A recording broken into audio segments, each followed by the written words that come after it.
représentant le peuple frère du Niger ont été pratiquement interdits d'accès au siège des Nations Unies. Le Burkina Faso condamne fermement cette manœuvre sordide qui relève de pratiques moyenâgeuses. Cela ne peut évidemment se faire que par des esprits en perte de valeurs essentielles pour toute vie harmonieuse en société. De ce fait, nous renchérissons pour dire que l'ONU ne doit en aucun cas être un instrument dans les mains d'un quelconque pays.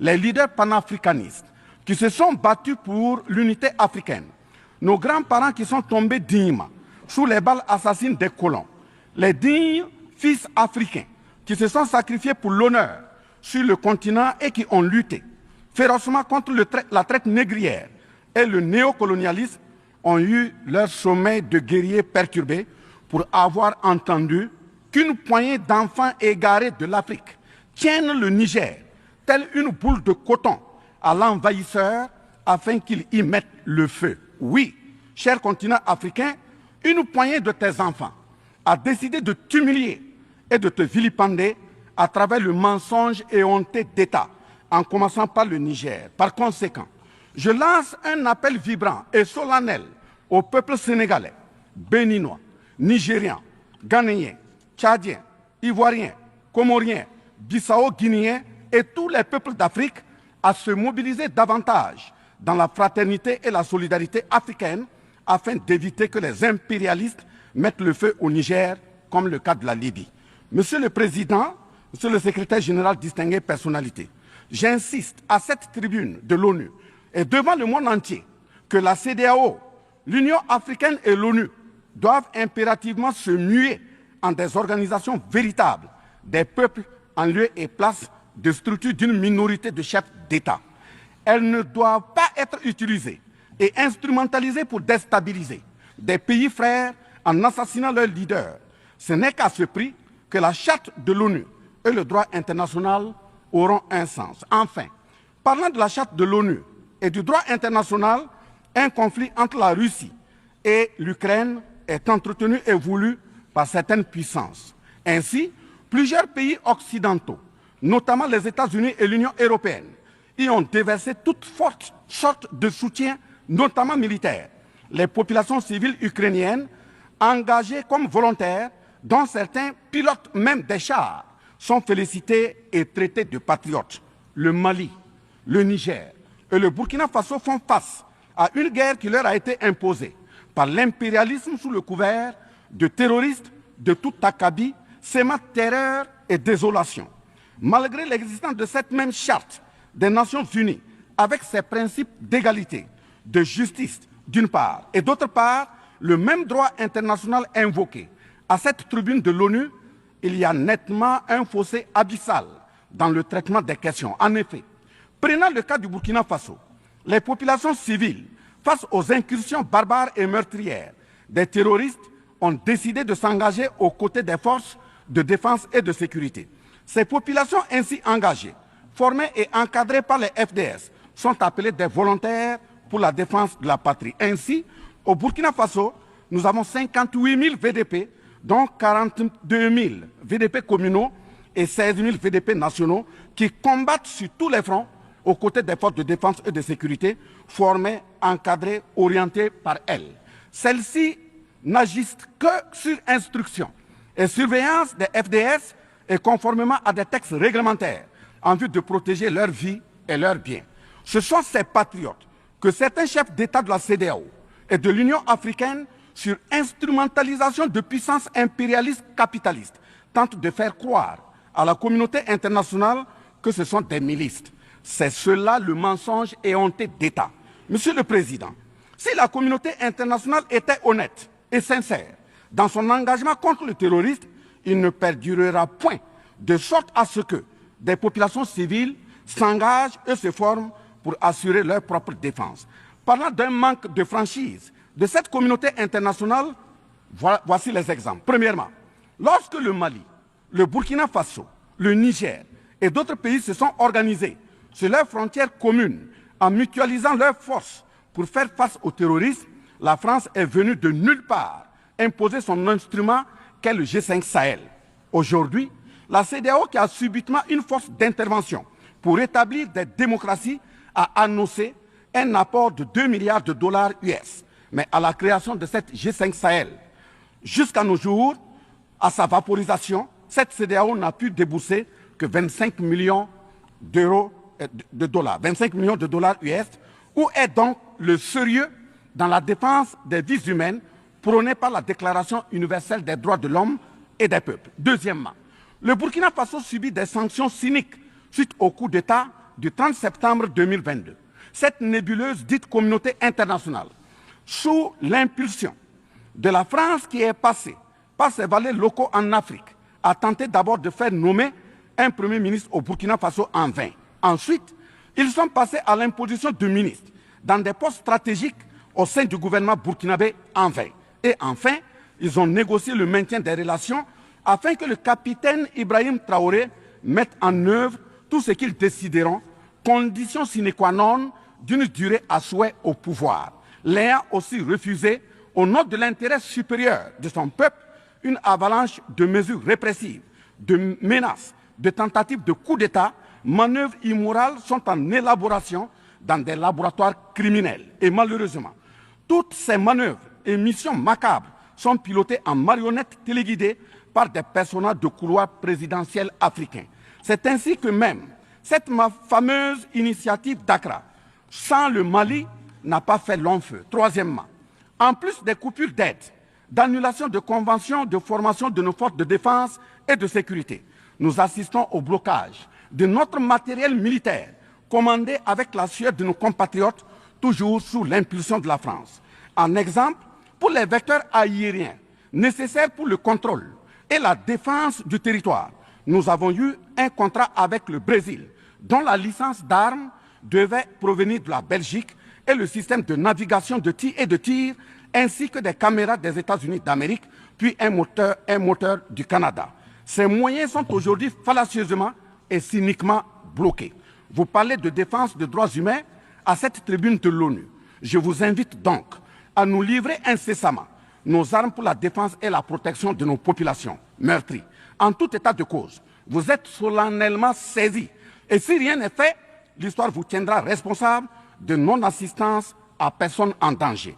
Monsieur le Président, Monsieur le Secrétaire général, ce tableau peu reluisant de cette communauté internationale, caractérisée par la non-assistance à États en proie au terrorisme, l'hypocrisie internationale, la suprématie de quelques puissances au sein de l'ONU, la complicité au pillage de l'Afrique, etc., ne commande-t-il pas la traduction de cette communauté internationale devant la Cour pénale internationale? En un mot, notre sécurité sera assurée par nous-mêmes en priorité et non par quelqu'un d'autre. Sur la question de la présence de Wagner au Burkina Faso, chantée par une certaine presse téléguidée depuis l'Élysée, je répondrai ceci. Oui, Monsieur le Président, c'est nous les Wagner du Burkina Faso. Oui, ces braves forces de défense et de sécurité et volontaires pour la défense de la patrie sont les Wagner du Burkina Faso. Par conséquent, du haut de cette tribune de l'ONU, je magnifie le sacrifice de tout patriote au nom de l'intérêt national. Je salue vivement la mémoire de tous ceux qui sont tombés les armes à la main et magnifie le courage et l'intégrité de ceux qui sont toujours en vie et foncent inexorablement et de façon sacrificielle vers la victoire de notre peuple et la sauvegarde de notre patrie. Au lieu de nous aider à arrêter cette saignée humaine, ce sont des accusations fallacieuses, des mensonges éhontés d'État, englobés dans une diplomatie d'hypocrisie et des menaces voilées pour nous indiquer des partenaires à fréquenter et des conduites à tenir. Nous disons non. Au nom de la même charte des Nations Unies et du droit international que vous évoquez tous et toutes ici à cette tribune, les peuples africains en général et sahéliens en particulier sont résolument engagés à assumer absolument et pleinement leur émancipation totale pour un progrès social véritable. Ainsi, le Burkina Faso liera de façon souveraine ses partenariats avec qui il veut et achètera ses moyens de défense avec qui il veut. Qu'un pays s'appelle Russie, Iran, Turquie, Azerbaïdjan, Cuba, Nicaragua, Corée du Nord, le Burkina Faso y achètera et y vendra librement ses produits sans intermédiaire, encore moins une autorisation de qui que ce soit. Et cela advienne que pourra. Monsieur le Président, Monsieur le Secrétaire général, Parlant toujours d'hypocrisie et de mensonge d'État, dans cette question de lutte contre le terrorisme, en général et dans le Sahel en particulier, voici d'autres faits que vous n'ignorez certainement pas, et j'en suis certain. Primo, dans le Sahel, nous avons près d'une dizaine de milliers de soldats d'armées étrangères, composés en majorité de soldats français, mais également des soldats américains, allemands, italiens, etc., avec des armes, des matériels volants et de surveillance des plus sophistiqués au monde. Et malgré tout, personne ne voit des colonnes de centaines de terroristes se déplacer pour aller servir la désolation et la mort, souvent avec des armes inimaginables. Au Mali, au Niger et au Burkina Faso, il n'y a ni usine de fabrique d'armes, ni de munitions. Qui recrute donc ces terroristes? Qui les entraîne? Qui les dote en permanence? Qui les nourrit et avec quels moyens? Croyez-vous à cette philanthropie au nom de laquelle des Occidentaux vont envoyer leurs militaires au Sahel mourir pour des beaux yeux des Sahéliens? Si oui, qu'est-ce qui justifie les énervements et autres gesticulations puériles et diplomatiques dès qu'on dit à la France de déguerpir militairement? La vraie raison, ce sont les ressources du sous-sol au Sahel. En effet, l'Assemblée nationale française a voté la loi numéro 057-7-27 du 10 janvier 1957, parue dans le journal officiel de la République française du 12 janvier 1957, portant création de l'Organisation commune des régions sahariennes, OCRS, qui regroupe des parties du Mali, du Burkina Faso, du Niger, de la Mauritanie, de l'Algérie, etc. Cette zone n'a jusque-là pas d'égal dans le monde en termes de richesse de sous-sol. À titre d'exemple, la nappe phréatique la plus importante va de la Mauritanie à la Somalie, en passant par le Mali, l'Algérie, la Libye, le Niger, etc. Le journal Le Monde du 23 juillet 1957 avançait le chiffre de 6 à 7 millions de tonnes de pétrole comme production potentielle annuelle du Sahara. En plus de ces ressources naturelles, nous avons l'uranium, l'or, le cobalt, le zinc, le diamant, le lithium, le cuivre, etc. Si vous, les Occidentaux, vous aimez tant les Sahéliens pour y amener vos militaires, mourir au nom de la démocratie, de la liberté, des droits humains et de la paix, pourquoi tout le continent africain, qui compte 1,3 milliard d'habitants, dont le deuxième continent le plus peuplé, avec 30 415 873 km² et 54 États, n'a aucun siège permanent au sein du Conseil de sécurité avec un droit de veto. N'est-ce pas là, au-delà d'un crime d'État, un crime onusien? Donc, halte aux mensonges diplomatiques grossiers consistant à dire que ces puissances impérialistes viennent au Sahel pour défendre la démocratie et des droits humains. Parlant de droits humains, je vous rappelle que la première charte au monde sur cette question de droits humains de l'homme est bien celle de Kouroukan-Fougan de 1236 au Mandé actuel Mali. De ce fait que les moralisateurs expansionnistes gardent leur rhétorique de respect des droits humains à géométrie variable pour leurs terroristes qu'ils encadrent. Secondo, l'Afrique n'aime pas comparer les morts. C'est un manque d'éducation que de le faire. Par conséquent, je m'incline respectueusement sur la mémoire de toutes les nationalités ayant perdu la vie en Afrique en général et au Sahel en particulier. Ainsi, sur les sorties hasardeuses, condescendantes et malheureuses du président de la République française Emmanuel Macron, et qui frise souvent le ridicule, tout en se glorifiant d'une hypothétique condescendance sur les peuples africains, je m'impose le devoir de lui faire un petit cours d'histoire sur sa propre histoire. Voilà pourquoi les salles de classe sont faites pour que les enfants apprennent les cours et grandissent bien, que de s'adonner à autre chose, au risque de se perdre à jamais. Mais pour commencer, je précise qu'aucun peuple africain ne s'est opposé au peuple français. Il n'y a pas donc de sentiment anti-français en Afrique. Il n'y en aura jamais du fait de notre légendaire hospitalité et amour du prochain. Il y a que les peuples africains refusent la condescendance, l'arrogance, l'insolence, la suffisance, le paternalisme, le pillage de ses ressources et le crime organisé. En effet, pour votre mémoire, M. Emmanuel Macron, d'abord, je rappelle L'appel à travers la BBC en Angleterre le 14 juin 1940, lancé par votre propre grand-père, le général de Gaulle, à l'endroit de l'Afrique pour venir sauver la France des griffes des nazis. Comme rappel, nous avons 17 000 Maliens morts pendant les 2 guerres mondiales, d'une dette de sang que la France semble avoir occultée. S'ils le veulent, qu'ils aillent dans le livre, confère livre de Bakary Kamian, professeur agrégé de l'université Sorbonne. J'ajoute dans ce même document, à la page 344, au tableau 21, les vétérans soudanais des 2 guerres. Il en résume un total du Burkina Faso, du Mali et du Niger à 82 208 combattants qui sont tombés. Et au niveau de l'Afrique occidentale française, il y a eu 154 519 combattants mobilisés, qu'ils se confèrent donc aux sources Henri Léger, rapport de fin de mission en AOF Dakar, le 13 juin 1950, archives du Sénégal, code 4 D 68, entre parenthèses 89, voire annexe 5.